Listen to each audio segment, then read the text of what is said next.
Hello everyone and welcome to the Bobcat Coaches Corner. My name is Mitch Fastenau, Assistant Sports Information Director at West Virginia Wesleyan College. Pleased to be joined today by head men's and women's swim coach Mark Ziak. Coach Ziak, good to have you on the show. Nice to be here as always, Mitch. Well, it's been a while since we last had Mark Ziak on the show, and since then the swim teams traveled down to Florida for some winter break practices. They hosted Wheeling for Senior Day, hosted Salem International, and traveled to St. Vincent, so we have a lot to catch you up on. The women's swim team are now 3-5 on the season.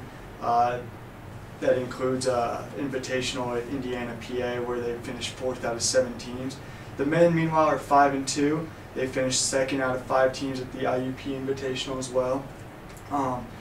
Coach Zia, can you kind of catch us up on how your team has been doing, how the Florida trip went, things like that? Yeah, it's been a while since we've been here. I think we did talk about the IUP meet. That was a good, nice way to kind of finish up the fall dual meet season.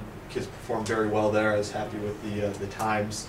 We had some time off from our meets. Kept training hard. The highlight being our trip down to Florida. We left on the 2nd of January from a rather cold and rather snowy Buchanan, and we took a bus for about 18 hours down to a little bit warmer, not as much as we wanted to, Florida. The weather was actually a little less than ideal.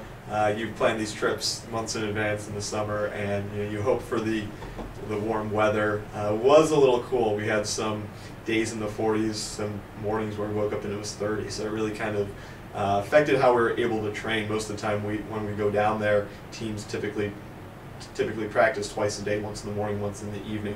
But with those temperatures, we were only able to get in one pool workout a day. It was between 10 and 12 and the sun was out, and even though it might be 45 out, it was bearable for the kids. In the afternoons, instead of going back to the pool, we did a couple of beach workouts. The kids, being the swimmers that they are, when we checked into the hotel about 5 minutes later, I had a bunch of the men's team in the ocean already, even though, with the cold temperatures. So, the kids actually trained well. It was a tough training week. We kind of designed it that way. They don't have to worry about anything else. They're just down there to swim, and I think we got a good core of training down with the limitations and everything. And another thing is that the team spends a lot of time together, and there's a lot of bonding that goes on as well. I was happy with it. The assistant coach, Bo, was happy with it, and the swimmers had a nice time as well. Wish it could have been a little warmer, but those are the breaks, and hopefully next year it will be a little warmer. Well, you missed out on all that snow that we had back here in Buchanan, so that's a good thing. Moving on to the Wheeling meet, you guys hosted them on January 15th. That was your senior day meet. You had 2 seniors, Cody Nichols on the men's side, Kara Janis on the women's side, swimming in their last home meet here at West Virginia Wesleyan. The women won 105-83, the men won 133-67. Can you talk a little bit about that meet? Yeah, it was the first time we had raced in, probably 5-6 weeks, and so I know I was anxious to see how they were doing, and also the team as well, after all that training we've put in during the finals of the break. And the other thing is Wheeling has been an upcoming program, and so I've seen them over the past couple of years, start to challenge us, particularly at the IUP meet. The women's meet was pretty close, and the men's was too as well. Our kids came out to swim that night, and we were able to pull off victories on both sides. The women, I thought, was actually going to be closer than it was, and so that's a testament to my women's swimmers being able to step up, and I put some people in some events that I knew they could win, so we could get the points, and I appreciate them doing that. Those swimmers, I know Samantha Free swam a 500 freestyle, which is not typically her event, but we needed those points, and we were able to pick up a couple of key victories there on the women's side to secure a victory. And remain, I think the past 2 years were undefeated against the West Virginia schools in dual meet. So that's a nice little thing, for our team and our program. The men, I knew they would, continue to dominate, and they're just continuing to get stronger as we gear up for the end of the year. Okay. I know, looking at the women's record, you see 3-5. I guess what I'm trying to say is that you have a lack of depth. Oh yeah. You said that you're strong on the front end, but lack of depth overall. So really, the record doesn't say much as far as how they performed. I think they've performed very strong over the year. And the men as well. The men have been very dominant in some of their meets, and I know the relay teams have performed exceptionally well as well. Right. With the women, I know that we've got 10 girls on the squad. 2 are out this year for injuries.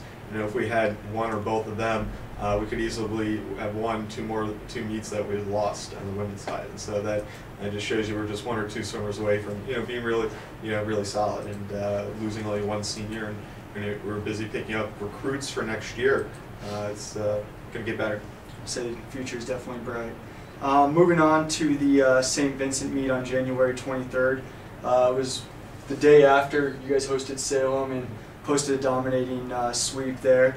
The men beat St. Vincent 135 to 101. The women lost 139 to 109. You guys had some strong individual performances. Travis McCann had 3 first-place finishes. Kara Janis on the women's side had 2 first-place finishes, including as well as a second-place finish in the 200-yard freestyle. Can you talk a little bit about that meet? Yeah, I thought the women would have had a chance to win. We had an early relay disqualification that really kind of hampered us, and with the meet, we had a lot of ground to make up that we weren't able to do so. One of the things that we look at those away meets is looking at the conditions. I know that our team is used to swimming at our home pool, and when we travel on the road, sometimes there's little tendencies about the pool and the facilities that can throw our athletes off. And so I always say, you got to be prepared for these things, and we use the warm-up time to adjust to that. I know they had some feelings about the pool, particularly the walls and how it affected their turns. But we had some good swims, particularly when we're traveling, and I'm happy. Then you guys were supposed to travel to Fairmont State this past weekend. It got snowed out. You guys are going to make that up on Friday, February 5th at Fairmont State, this Friday. Can you talk a little bit about Fairmont State and what you expect or what you're hoping for your swimmers? I'm hoping for 2 more wins to finish out the year. I know we can do that. On the other side, it's our last dual meet before our conference meet. So looking to race. I know that Fairmont has a couple of top swimmers that can challenge with a couple of our top guys. They lack the depth to really compete, but I know that I'm looking for my swimmers to race this weekend. Whether it's that person next to them or their teammate 2 lanes down, I want to see them race. I want to see them get into that mentality that they're going to step up and dominate.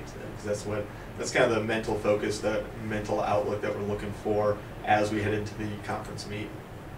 Okay, and hopefully the weather cooperates for you guys this weekend, and hopefully we have a lot of supporters up there cheering on the swim teams at Fairmont. Next week we'll talk a little bit more about the upcoming conference championship meet down in Charlotte. We'll also recap the Fairmont State meet this weekend. But with that being said, is there anything else you want to add? Yeah, if you're watching this, come out Friday night. If you can get to Fairmont, we appreciate any and all support that we have. And your Bobcat swimmers, they're hard workers. They're sometimes they don't get the recognition that they deserve, but they're my swimmers. They swim their hearts out, and love everything that they do. All right, well, we wish the swim teams the best of luck this weekend, and we will see you next week. Thanks.